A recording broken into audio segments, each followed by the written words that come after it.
जय श्री राम मेरे भाइयों को। तो कैसे आप सब लोग, स्वागत है एक और नई वीडियो में। दोस्तों आज की वीडियो में मैं कुछ स्पेशल वीडियो लेके आया हूँ। ये स्पेशल तो मेरी सारी होती है और बड़ा ये कहता हूँ मैं, लेकिन इसमें क्या है, इसमें जो नए दुकानदार है ना, जो खोलना चाह रहे हैं स्टेशनरी की शॉप, अब बंदा क्या है कि जो भी दुकान खोलेगा कोई भी बंदा, उसे क्या है, थोड़ी सी इन्फॉर्मेशन तो वो लेगा ही लेगा, थोड़ी जानकारी तो उसको चाहिए ही चाहिए, जिससे कि उसको पता लगे कि मेरी ये जो दुकान खोल रहा हूँ, मेरा जो पैसा लग रहा है वो सही जगह पर लग रहा है या नहीं लग रहा है। अब उसे ये भी पता होना चाहिए कि इस दुकान पे कितनी इनकम है, कितनी लागत है, इसमें क्या क्या जो है फॉर्मेलिटीज़ वो पूरी करनी पड़ती है। अब किसी किसी का कमेंट आता है कि भैया इसमें लाइसेंस कौन सा लगता है, तो बहुत सी बातें हैं, क्योंकि मैं नहीं चाहता किसी का पैसा बेकार जाए और कोई खुद भी नहीं जाएगा। मैं भी स्पेशल यही रहता है, मेरा हर बार मोटिव यही बात रहती है कि किसी का पैसा बेकार ना जाए। मैं उसे इतनी इन्फॉर्मेशन तो दे सकूं कि उसको सही मतलब बता सकूं, गलत कभी मैं कुछ बताना नहीं चाहता। तो बिल्कुल हर चीज़ एक्यूरेट एकदम 100% बिल्कुल ओके बताऊंगा आपको कि इसमें कितनी कमाई है, कितनी लागत है, इसमें लाइसेंस कौन सा लेना पड़ता है और नॉलेज वगैरह, ये सब बातें आपको फुल डिटेल में बताऊंगा, क्योंकि मेरे हर वीडियो में आपको फुल डिटेल में ही बात मिलेगी। और वीडियो थोड़ी सी लंबी हो सकती है, क्योंकि क्या है, मैं भी आपको ढंग से बताऊंगा। अब शॉर्ट में बताऊंगा तो आपको समझ नहीं आएगा, ढंग से बताना सबसे बेटर रहता है। थोड़ा सा बंदा लंबा देख ले वीडियो को, कोई दिक्कत नहीं, लेकिन क्या है, एक ढंग से पता हो ना दुकान खोलने से पहले उसे कि हाँ यार इतनी लागत है और इतनी इसमें इनकम है, मैं करना चाहूँगा नहीं, वो बात की बात है फिर उसको, लेकिन उसको पता लग जाना चाहिए इस चीज़ का। तो दोस्तों वीडियो स्टार्ट करने से पहले जिसने मेरे चैनल को सब्सक्राइब नहीं किया, मतलब जो मेरे चैनल से नहीं जुड़ा, वो लाल बटन दबा के मेरे चैनल से जुड़ जाए और बेल आइकन को ऑन कर ले, जिससे कि जब भी मेरी नई वीडियो आए उसका आपको नोटिफिकेशन आ जाए, पता लग जाए। तो दोस्तों स्टार्ट करते हैं वीडियो। तो दोस्तों सबसे पहले आती है लाइसेंस की बात। लाइसेंस कौन सा लगेगा, क्योंकि कई लोग कहते हैं कि भैया स्टेशनरी की दुकान पे लाइसेंस लेना पड़ता है। तो भैया ऐसा कौन सा लाइसेंस है जो इसमें लेना पड़ेगा, आप बताओ किस चीज़ का लाइसेंस लोगे। लाइसेंस होता है इंटरटेनमेंट चीज़ों का, जैसा वीडियो गेम है और बतेरी चीज़ें हैं, इनका लाइसेंस होता है। सिनेमा मतलब जो भी आप इंटरटेनमेंट की चीज़ें होते हैं, इनका लाइसेंस होता है। इसमें कोई इंटरटेनमेंट या मनोरंजन नहीं है, ये आपका एक बिज़नेस है, स्टेशनरी बिज़नेस। इसमें किसी तरह का कोई भी लाइसेंस नहीं होता, क्योंकि बंदा बार बार पूछता है, पता नहीं कौन इस बात को दिमाग में डालता कि भैया लाइसेंस लगता है इसमें। इसमें कोई लाइसेंस नहीं लगता, इसमें लगती है जीएसटी। वो जीएसटी भी इसलिए उसमें लगेगी जिन बंदों ने कंपनी में काम करना है या स्कूलों में सामान देना है। अगर आपने स्कूल में सामान देना है या कंपनी में काम करना है, मतलब कंपनी में आप स्टेशनरी या कोई भी प्रोडक्ट आप देना चाहते हो, स्टेशनरी कोई भी प्रोडक्ट है, आपको उसका क्या अपना जीएसटी बिल पहले बनवाना पड़ेगा। क्योंकि अगर आप जीएसटी बिल इसलिए होता है, अब हमें चाहिए कंपनी में माल देने के लिए सस्ती आइटम कम रेट पे, वो हमें एजेंसी से ही मिलेगी। और एजेंसी से अगर आपने माल कंपनी में देना है तो वो जीएसटी बिल के बगैर किसी भी कंपनी में माल नहीं जाएगा, किसी भी स्कूल में माल नहीं जाएगा। और मेरे हिसाब से तो जो बंदा नई दुकान कर रहा है, जो नई दुकान कर रहा है वो बंदा, उसे शुरू में जीएसटी नहीं लेनी चाहिए। पहले वो अपने काम को सेट करे, वो देखे उसे कंपनी में माल मिल रहा है नहीं मिल रहा है। क्योंकि अगर आप स्टार्टिंग में ही जीएसटी ले लोगे तो उसकी रिटर्न तो आपको देखो भरनी पड़ेगी हर साल, क्योंकि एक टैक्स है, इसका रिटर्न तो आपको भरनी पड़ेगी। ये तो सरकार का हक है, ये हमें देना ही देना पड़ेगा। अब आपने जीएसटी बनवा ली, कंपनी में आपका माल गया नहीं, स्कूल में आपका माल गया नहीं, तो हमें जीएसटी तभी लेनी है जब हमारा माल जो है कंपनी में या स्कूल में जाना शुरू हो जाए। क्योंकि स्टार्टिंग में जीएसटी लेना मेरे हिसाब से सबसे बड़ी बेवकूफ़ी होगी। हम स्टार्टिंग में ही बहुत जल्दबाजी में कुछ गलत कदम हम उठा लेते हैं, तो काम हमें नहीं करना है।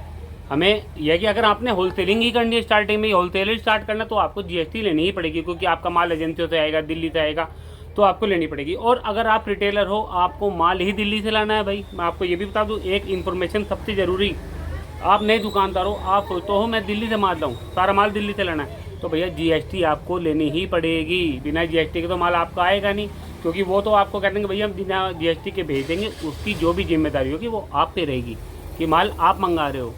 तो इसलिए अगर आपने दिल्ली से माल मंगाना है तो आपको जीएसटी लेनी पड़ेगी। अगर आप लोकल से ही माल उठाते हो और अपना काम स्टार्ट करते हो तो जीएसटी आपको नहीं लेनी पड़ेगी। और मेरे हिसाब से मैं आपको सीधी सी बात बताऊँ, आपको स्टार्टिंग में लोकल से ही माल लेना चाहिए, दिल्ली के चक्कर में नहीं पड़ना है। क्योंकि दिल्ली में मैंने कुछ वीडियो पहले बना रखी है, देख लेना, दिल्ली में कोई फ़ायदे नहीं। मैं खुद दिल्ली से स्टार्टिंग में ही लाया था, बहुत तगड़ा लॉस हुआ था। तो मेरा मानना है कि माल आप अपने लोकल मार्केट से ले, उसमें क्या आपको कुछ टूट फूट हो गई या कुछ आपका माल कम आ गया या पैसे ज़्यादा लगे, कुछ भी है, कुछ गड़बड़ी किसी भी चीज़ में हुई आपके प्रोडक्ट में या किसी पैसे में लेन देन में, तो उसका आपको दिक्कत नहीं होगी, आपकी सुनवाई हो जाएगी। दिल्ली आप कहाँ जाओगे दोबारा? मेरे पास हर बार टूटी हुई आइटमें तो निकलती है, प्लस माल भी कम निकलता है, प्लस जो ऑर्डर होता है उसके अलावा कोई दूसरी चीज़ डाल देते हैं। मानो अब आपने एक ये पेन पसंद किया है, रेट दूसरे पेन का भी दूसरा भी आपने पसंद किया, आपने एक तरह का पेन पसंद किया, वो नहीं है, वो उसके जैसा दिखने में दूसरी आइटम डाल देंगे या उसके जैसे रेट की दूसरी आइटम डाल देंगे। तो ये बहुत बड़ी प्रॉब्लम हमारे साथ पैदा हो जाती है। मेरे साथ तो 4-5 बार गए, 4-5 बार हुई है।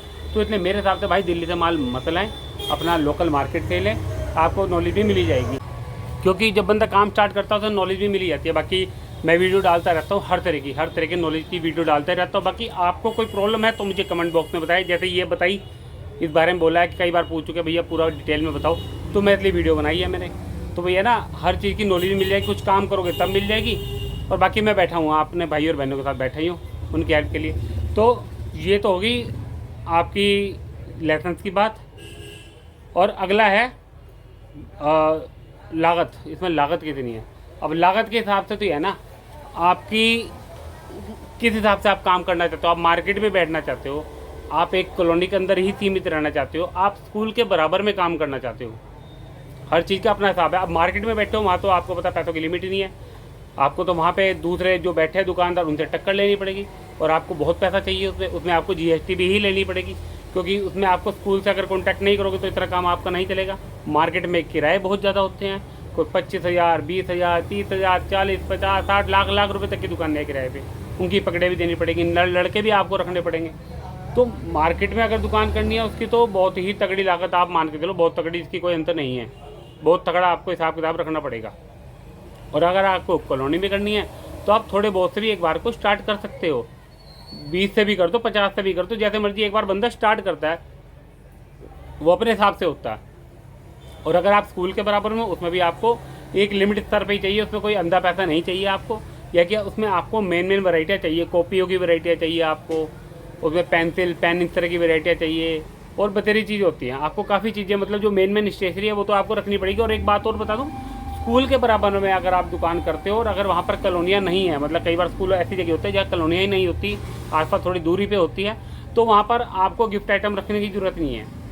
वहाँ सिर्फ आपको स्टेशनरी पर ही फोकस करना पड़ेगा, या आप साथ में खाने पीने की चीज़ की दुकान साथ में कर सकते हो। जैसे आपने मोमोज़ लगा लिए, कई दुकानदार मोमोज़ लगा लेते हैं साथ में, बाहर बंदा रख के, अच्छी इनकम है। मोमोज़ आजकल एक मेन रूटीन बनी है, मोमोज़ खाने ही खाने, बंदा काम चलाने के लिए मोमोज़ की रेडी लगा लो आप अपनी दुकान के आगे, अंधी इनकम आएगी। और आपका दुकान जो है ना, अंदर आगे आपने मोमोज़ लगा लिए, पीछे आप अपनी दुकान कर रहे हो, तो स्टेशनरी भी साथ में चलती है, अच्छी चलती है। आप चिप्स बेच सकते हो, कोल्ड ड्रिंक बेच सकते हो, साथ में चॉकलेट बेच सकते हो, काफ़ी चीज़ें आप इस चीज़ में ऐड कर सकते हो अगर आप खाली स्कूल के बराबर में। क्यों, बच्चा चिप्स भी ले लेगा, जब इंटरवल होता है स्कूल जाने से पहले कुछ खाने की चीज़ ले लेगा, स्कूल ख़त्म हुआ तो कुछ खाने की चीज़ ले लेगा, तो ये चीज़ चलती है। लेकिन अगर आप कॉलोनी के अंदर हो, कॉलोनी के आसपास हो, तो आपको स्टेशनरी के साथ गिफ्ट रखना ज़रूरी है। मैं आपको बता दूँ, अगर आप अच्छी इनकम पाना चाहते हो, देखो मार्केट में आपको गिफ्ट नहीं रखने, सिर्फ स्टेशनरी करनी है। मार्केट में जो चलते हैं ना स्टेशनरी, वो गिफ्ट रखते ही नहीं है, वो सिर्फ स्टेशनरी के फोकस रखते हैं, मेन चीज़ों पे, बड़ी बड़ी चीज़ों पे। आप स्कूल के बराबर में करते हो जहाँ कंपनियाँ, वो कंपनियाँ कह रहा सॉरी कॉलोनियाँ नहीं है, तो वहाँ पर आपको खाने पीने की चीज़ ऐड कर सकते हो, लेकिन आपको कुछ ना कुछ ऐड करके चलना पड़ेगा, तभी आप अपनी इनकम को बढ़ा भी सकते हो और काम को कर भी सकते हो। और अगर आप करते हो कॉलोनी के अंदर तो आपको गिफ्ट चाहिए, क्योंकि हर दुकानदार आजकल गिफ्ट रख के बैठे हैं। मेरी दुकान देख लो पीछे, गिफ्ट वगैरह की पूरी वैरायटियाँ हैं, क्योंकि यहाँ कॉलोनियाँ मेरे आसपास, स्कूल थोड़ी दूरी पर है, कॉलोनियाँ ज़्यादा है यहाँ पर, तो मुझे गिफ्ट के बगैर मेरी दुकानदारी चलती नहीं है। यहाँ जितनी भी स्टेशनरी है सबने गिफ्ट रखे हैं, लेकिन मैं एक ऐसा दुकानदार हूँ जिसने स्टेशनरी को ज़्यादा बेस बनाया है, मतलब फोकस मेरा स्टेशनरी पे ज़्यादा रहता है। मेरे पे स्टेशनरी की लगभग हर आइटम मिलेगी जो कस्टमर मांगता है, नहीं भी होती तो मैं ला के देता हूँ। उसमें क्या है, मेरे को भी पता रहता है ये चीज़ बिकनी है तो आगे के लिए मैं उसे रखता हूँ। तो इस तरह आपका है ये लागत का हिसाब। और अगर मैं मतलब कॉलोनी के आसपास करते हो गिफ्ट के साथ, तो आपको लाख रुपए तो मान के लो स्टार्टिंग में, लाख 2 लाख, लाख से 1.5 लाख रुपए स्टार्ट कर सकते हो कॉलोनी के आसपास, क्योंकि गिफ्ट में अच्छी आइटम है, चॉकलेट वगैरह भी रखते हो, तो और ये आप टॉयज रख सकते हो, बतेरी चीज़ें, स्टेशनरी भी है साथ में, तो इसमें 1.5 लाख तक का आपका अच्छा काम हो जाएगा अगर आप कॉलोनी के आसपास रखते हो। मेन आइटम, जैसे मैं वीडियो डालता हूँ मेन आइटम की, तो मेन आइटम रखे, उसमें फालतू की चीज़ें ना भरे। और जैसे जैसे कस्टमर आपसे डिमांड करे, आप सामान को लाते रहें, अपना लाते रहे सामान को, डिमांड होती रहेगी। यह कि स्टेशनरी भी हमेशा एक चीज़ ध्यान रखो, स्टेशनरी भी जो भी कस्टमर मांगे उस चीज़ को लाना है, क्योंकि वो चलती है, कम चलती है लेकिन चलती है। गिफ्ट में आप अपने हिसाब से अकॉर्डिंग देखें कि क्या चीज़ चलती है, बाकी गिफ्ट की अलग से मैं वीडियो बना के दूंगा आपको, गिफ्ट में चलता क्या है, क्योंकि मैंने भी काफ़ी टाइम में इतना तो मैंने देख लिया कि गिफ्ट में क्या चीज़ चलती है, चाहे आप कॉलोनी में करो चाहे कहीं भी करो। गिफ्ट की अलग से वीडियो आपको बना के दूंगा, उसमें बताऊंगा गिफ्ट कौन से चलते हैं, टॉयज ज़्यादा कौन से चलते हैं। टॉयज का मैं बता चुका हूँ, गिफ्ट का मेन बता दूंगा आपको, उसमें सारा ही होगा। तो अगली बात आती है दुकान कितनी बड़ी होनी चाहिए। तो भाई देखो, अब इसमें भी यही मैटर रहेगा, मार्केट, स्कूल और आपकी कॉलोनियाँ। अगर मार्केट में आपने दुकान करी है, उसमें देखो अगर माल ज़्यादा बढ़ना है तो उतनी बड़ी दुकान चाहिए। मेरे हिसाब से दुकान कभी साइज़ का मैटर नहीं करता, मैटर करता है आपकी दुकान कहाँ पर है। आपकी, मैंने पहले भी वीडियो बनाई है, ये चीज़ें मैं बताता रहता हूँ कि आपकी दुकान कहाँ होनी चाहिए। क्योंकि कभी भी इस चीज़ को देखना, सस्ती दुकान कभी ना देखना, दुकान देखना अच्छी लोकेशन पर, जहाँ आसपास चलती हुई दुकान हो। कई बार दुकानदार ढूंढता है यार ये 6,000 की दुकान है, ये ले लेते हैं, आसपास बंद है, जब खुलेगी कस्टमर आ जाएगा। ऐसा नहीं होता भाई। आप दुकान हमेशा वो लो जहाँ आसपास चलती हुई कोई दुकान हो। हमेशा ध्यान रखना, चलती हुई दुकान के आसपास लोगे ना, थोड़ी महंगी भी चलेगी लेकिन आपका काम चलेगा। आस पड़ोस में जब चलता हुआ होता है ना दुकानें, अब यहाँ पर क्या है, जहाँ पे मैं बैठा हूँ यहाँ आसपास चलती हुई दुकानें हैं सारी, तो और फ़ायदा होता है। जैसे जूस की खुल गई तो और फ़ायदा है।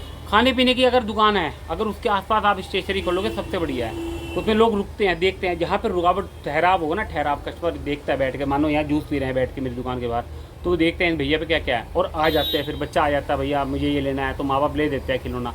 माँ बाप भी देखते हैं भैया हमारे घर की कोई चीज़ चाहिए तो ले लेते हैं, बच्चों के लिए कोई चीज़ चाहिए तो ले लेते हैं। तो दुकान हमेशा महंगी सस्ती ना देखे, लोकेशन देखे। लोकेशन सबसे मेन चीज़ होती है, मायने लोकेशन ही रखती है। तो मेन लोकेशन पर दुकानें रखें और सबसे बढ़िया वही रहेगी, उसमें क्या आपका काम बैठते ही चलेगा। इसलिए ये चीज़ सबसे बढ़िया रहती है। भाई बीच बीच में कस्टमर आ जाते हैं, मैं बात ही भूल जाता हूँ, मैं आपको बता ही क्या रहा था। तो दुकान का साइज़ की बात करता हूँ, तो दुकान ज़्यादा बड़ी, मैं बता दूं आपको, ज़्यादा बड़ी के चक्कर में मत रहना कि मुझे बड़ी ही चाहिए। बड़ी के हिसाब से माल भी आपको अगर स्टार्टिंग में करो ना, पैसे कम है तो बड़ी दुकान ना लेना, दुकान एक लिमिट दायरे तक लो।